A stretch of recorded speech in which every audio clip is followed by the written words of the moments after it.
10th class. Now I am going to take up a very important example. Very important example. Example number 19 on page number 65 of your book. Upstream downstream का question है और mostly आ जाता है. तो देखिए, a boat goes 30 kilometre upstream and 44 kilometre downstream in the 10 hours. Upstream, तो देखो पहली बात तो हम स्टिल वाटर की स्पीड लेते हैं. अगर बोट बिल्कुल रुके हुए पानी में चलेगी तो x किलोमीटर पर आवर हमने स्पीड ले ली, और स्ट्रीम की, उस नदी के बहने की स्ट्रीम, उस स्ट्रीम की स्पीड जो है y किलोमीटर ले ली. ये देखो, ये तो हमने ली स्टिल वाटर की जब पानी खड़ा है, और जब पानी बह रहा है तो y ले ली. जब उसकी विपरीत दिशा में जाएगी तो क्या होगा, तो स्पीड ऑफ द स्ट्रीम को घटाएंगे, और जब उसके साथ में बहेगी तो वो बन जाएगी डाउन स्ट्रीम. यहाँ पे लिख देती हूँ डाउन स्ट्रीम. तब वो जुड़ जाएगी. देखो, जब हम हवा की गति में साइकिल हवा के साथ में चलाते हैं तो हमारी स्पीड बढ़ जाती है, लेकिन उसकी विपरीत दिशा में चलाते हैं तो घट जाती है ना, तो हमारी ताकत ज्यादा लगती है. वैसे ही पानी के बहाव के साथ जब हम जाएंगे तो हमारी कम ताकत लगेगी, समय भी कम लगेगा, और उस स्ट्रीम की स्पीड हमारे साथ जुड़ जाएगी. और यहाँ पे घट रही है, तो देखो हम साइंस का फॉर्मूला लगा रहे हैं, speed is equal to distance by time. Right बेटा, और यहाँ से टाइम को इधर लिया है, स्पीड को इधर लिया है, तो टाइम बन गया डिस्टेंस बाय स्पीड. राइट बेटा, तो हमारे को दो केसेस दिए हैं. कहता है कि जब अप स्ट्रीम जाता है, तो जब वो 30 kilometre up stream and 40 kilometre down stream. Up stream में हमने जो है स्ट्रीम की स्पीड को घटा दिया, डाउन स्ट्रीम में जोड़ दिया, और तब समय लेता है 10 आवर्स लेता है. राइट बेटा, और सेकंड ये है हमारा फर्स्ट केस, और ये सेकंड केस में जब 40 किलोमीटर अप स्ट्रीम, देखो ये y घट गया, और 55 विद स्ट्रीम, तो ये y जुड़ गया, तब वो घंटे लेता है 13. तो ये दो इक्वेशन हमारे पास आ गई. अब इन दोनों इक्वेशन में पुराने वाला काम बन गया. अब देखिए क्या करेंगे, अब इसको हमने सिंप्लीफाई करना है. 1/x माइनस वाई को u ले लिया, 1/x प्लस वाई को v ले लिया, तो हमने इसमें पुट कर दिया. 30u plus 44 v is equal to 10, 40u plus 55 v is equal to 13. ये दो इक्वेशंस आ गई हमारे पास. अब देखो बेटा, क्योंकि क्रॉस मल्टीप्लिकेशन मेथड आपका जो है कटवाया हुआ है सिलेबस में, इसलिए हमें इलिमिनेशन मेथड से कर रहे हैं. आपकी बुक में जो है क्रॉस मल्टीप्लिकेशन वाला मेथड दिया हुआ है, वो हम नहीं ले रहे हैं. तो हम कौन सा ले रहे हैं, हम ले रहे हैं बेटा ये इलिमिनेशन मेथड. तो क्या करें, देखो इन दोनों को ले लेते हैं. इनको अगर हम एक सा बना दें, इसको 4 से करें, इसको 3 से करें, 120 बन जाएगा. तो हमने वही ऑपरेशन लगा दिया. फर्स्ट को किया हमने 4 से मल्टीप्लाई, और सेकंड को किया 3 से, और फिर ये दो इक्वेशंस आ गई. 120u plus 176v is equal to 40, and then 120u plus 165v is equal to 39, minus कर दिया, तो ये आया 11v is equal to 1, v is equal to 1/11. अब v इज इक्वल टू 1/11 को किसी भी एक इक्वेशन में रख दीजिए. हमने रख दिया 1 इक्वेशन में, तो 30u plus 4 is equal to 10, u is equal to 10 minus 4 is equal to 6/30 is equal to 1/5. ठीक है बेटा, तो v की वैल्यू भी आ गई, u की भी वैल्यू आ गई. अब पिछली बात पे जाओ, हमें v और u में थोड़ी ना रहना, हमें तो x एंड y में जाना है ना, क्योंकि हमें x और y की कीमत फाइंड आउट करनी है. तो x एंड y हमारे क्या थे, वो लिए थे हमने, ये देखो 1/x माइनस वाई u लिया था, उसको 1/5 था, तो यहाँ से आया x minus y is equal to 5, reciprocate कर दिया. ऐसे ही 1/x प्लस वाई v था, ये आया था 1/11, रेसिप्रोकेट करके x plus y is equal to 11 आ गया. अब इन दोनों इक्वेशंस को हमने ऐड कर दिया. ऐड करने से y कैंसिल हो गया, 2x इज इक्वल टू 16 आ गया, x इज इक्वल टू 16/2 8 आ गया. राइट बेटा, अब क्या किया हमने, इस x की वैल्यू इन दो इक्वेशन में a और b, a में रख दिया हमने 8 minus y is equal to 5, y is equal to -3 आ गया, माइनस से माइनस कट गया, y इक्वल टू 3 आ गया. तो x आया, x क्या था देखो, speed of the boat in still water. जब बोट खड़े पानी में बहेगी तो हमारा स्पीड होगी 8 बोट की. फिर जब स्पीड ऑफ द स्ट्रीम निकालनी थी वो थी y, तो वो आई हमारी 3। यही दो चीज़ें हमें निकालनी थी। तो इस तरीके से ये क्वेश्चन हमारा थोड़ा सा कॉम्प्लिकेटेड है, लेकिन आप बार बार इसको सुने, समझें, ये बात समझें कि स्टिल वाटर की स्पीड में हमें x लेना है, इस चीज़ को समझें, स्पीड ऑफ द स्ट्रीम को y लेना है, और जब बोट पानी के साथ बहेगी तो स्पीड ऑफ द स्ट्रीम जुड़ जाएगी, और पानी की विपरीत दिशा में, पानी उधर जा रहा है, हम इधर आ रहे हैं, तो ये स्पीड घट जाएगी। तो इन कुछ एक बातों का ध्यान रखना है, बाकी पुराना ही क्वेश्चन बन जाता है। एक ये साइंस का फॉर्मूला, भाई स्पीड क्या होती है, डिस्टेंस बाय टाइम होती है, साइंस के बच्चों को मालूम है, लेकिन आर्ट्स के बच्चों को थोड़ा सा इसका ध्यान रखना पड़ेगा। तो ये क्वेश्चन थोड़ा सा इंपॉर्टेंट बन जाता है, इसमें बहुत सारे फैक्ट्स लग रहे हैं बेटा, तो आपको ध्यान से करना है, और ये पेपर में मोस्टली आ जाता है। ओके बेटा। Yes, 10th class. Now it is third part of question number 2 and it's a very very important question. क्या पूछता है देखिए, Ruhi travels 300 kilometre to her home partly by, आधा रास्ता ट्रेन से जाती है, आधा रास्ता बस से जाती है। तो जब वो ट्रेन से जा रहे तो स्पीड मान लीजिए x किलोमीटर पर आवर, बस से जा रहे हैं तो y kilometre per our, total distance है CE। यस, ये डिस्टेंस है हमारे 300 किलोमीटर।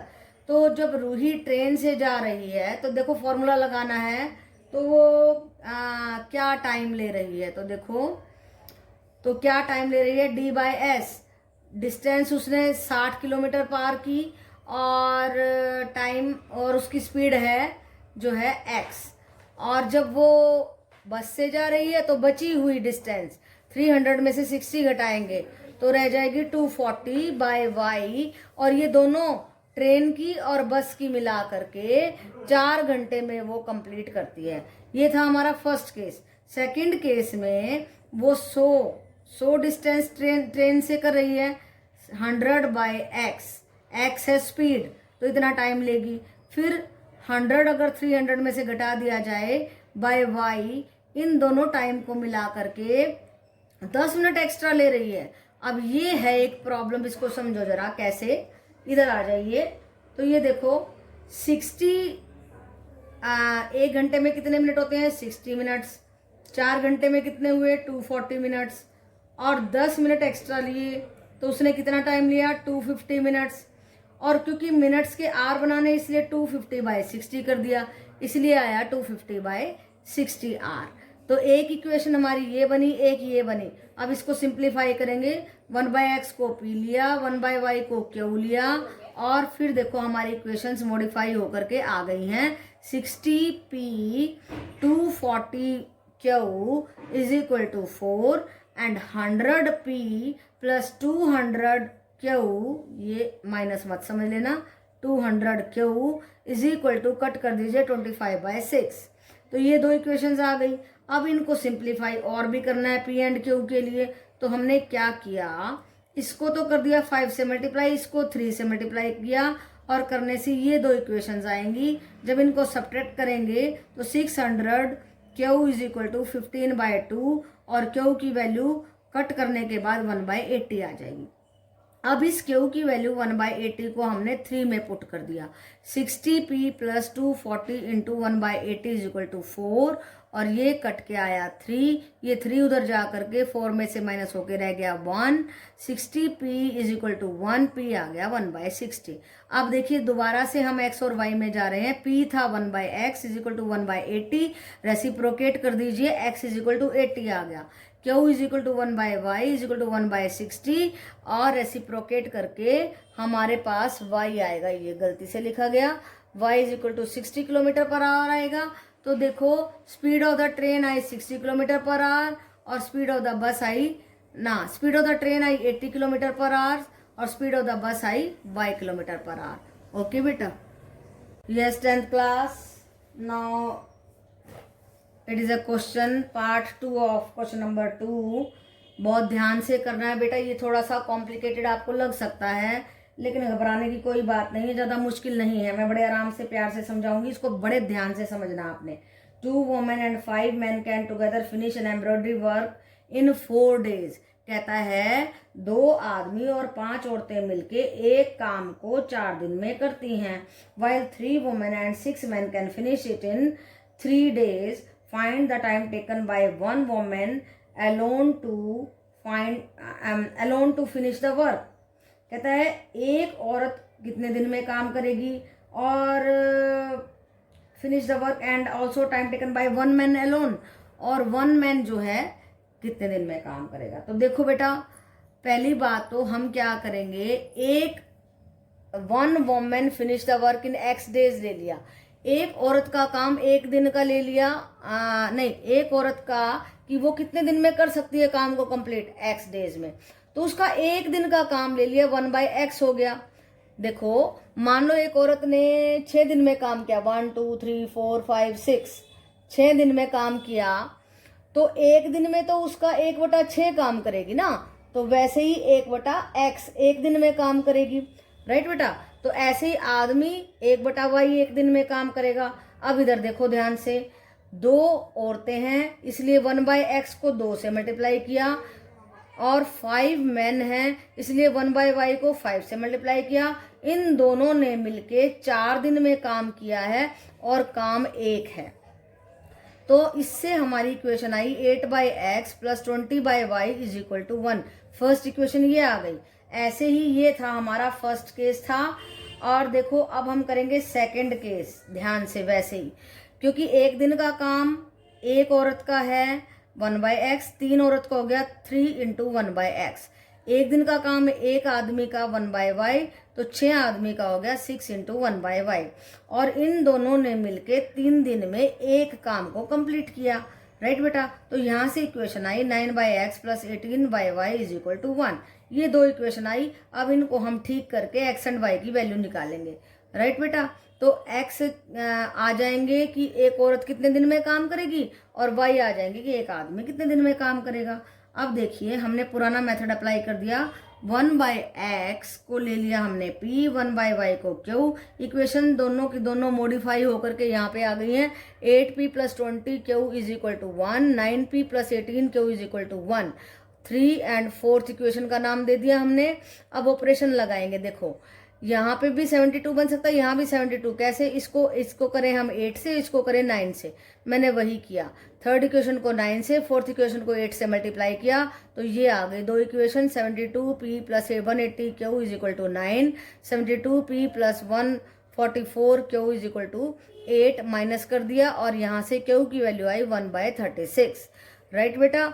अब इस क्यू की वैल्यू इन दोनों में से किसी एक में रख दो, मैंने रख दिया 4 में। मैंने सोचा कि चलो ये कट जाएगा, तो थोड़ा सा कॉम्प्लिकेटेड और हो गया, 1/2 आ गया, फिर एलसीएम लेना पड़ा, ये 2 इधर मल्टीप्लाई हो गया, 18p + 1, और इस 2 को मैंने उधर ले दिया, थोड़ा फास्ट कर दिया यहाँ पे। तो देखिए 18p = 2 - 1, 1 रह गया, p आ गया 1/18, राइट बेटा।